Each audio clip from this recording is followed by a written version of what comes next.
తోవ లేకుండా ఎక్కడ పోతే పరిష్కారం అవుతుంది తెలియక చాలామంది ఆందోళనకు గురి అవుతారు, ఇబ్బంది పడతారు. మా దగ్గర కూడా ప్రజావాణిలు కావచ్చు, మిగతా మేము పర్యటనలు చేసినప్పుడు క్షేత్రస్థాయిలో ఇన్స్పెక్షన్స్కి వెళ్ళినప్పుడు వచ్చి వారి సమస్యలు చెప్పుకుంటూ ఉన్నారు.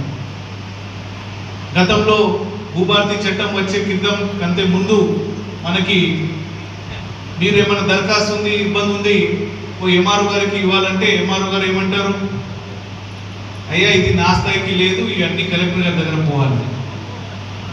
సో పరిష్కారం ఇక్కడ జరగకపోయింది. అంతకుముందు చూసిన సమస్యలు ఏంటంటే గతంలో భూమి ఉన్నది, కబ్జా కలిగి ఉన్నారు, వ్యవసాయం చేసుకుంటున్నారు, సాగు చేసుకుంటున్నారు. కానీ ఇప్పుడు ఆన్లైన్లో చూస్తే వారి పేర్లు లేవు, తీసేసింది. ఆ పేర్లు లేక వేరే వాళ్ళ పేర్లు వచ్చినాయి. ఇట్లా ఆ భూమికి సంబంధం లేదు, సాగు చేస్తలేవు, కబ్జా లేదు, ఏం లేదు. ఎట్లా వచ్చినాయి? ఇబ్బంది పడతా ఉన్నాం. అదేవిధంగా మన దగ్గర సాదా కాగితాలు కొనడం అమ్మడం గతంలో జరిగి ఉన్నది.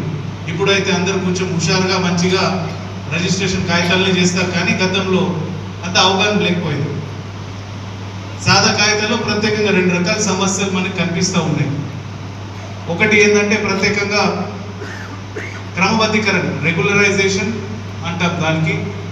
13B సర్టిఫికేట్ ఇష్యూ కావాలి.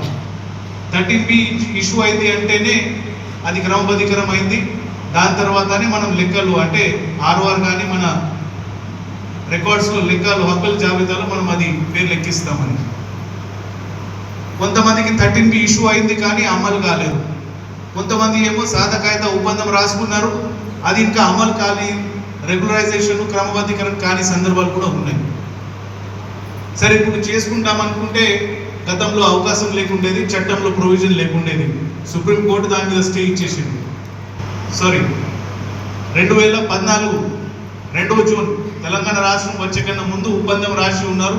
తర్వాత దరఖాస్తు పెట్టి మనకి 20 సంవత్సరాలు దరఖాస్తు పెట్టి అవకాశం వస్తే అట్లా పెట్టి ఉన్నారంటే ప్రభుత్వం ఆదేశం ఇస్తే దాని ప్రకారం ఆ సాదా బైనామాలు క్రమశిక్షణ కావడం మనకు జరుగుతూ ఉన్నది.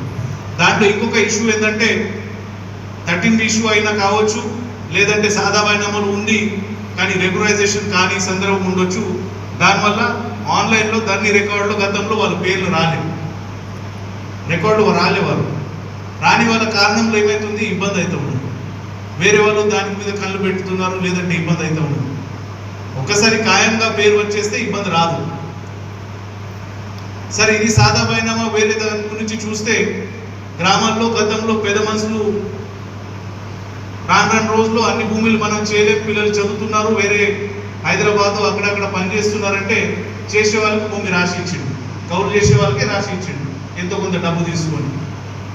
అప్పుడు ఏ రేట్ ఉంటే అట్లా. కానీ అప్పుడు రిజిస్ట్రేషన్ కాగితాలు చేయలేదు, సాదా కాగితం మీద జరిగింది.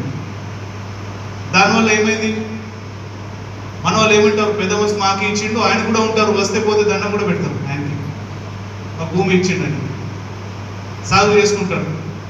అన్నీ బాగానే ఉంది.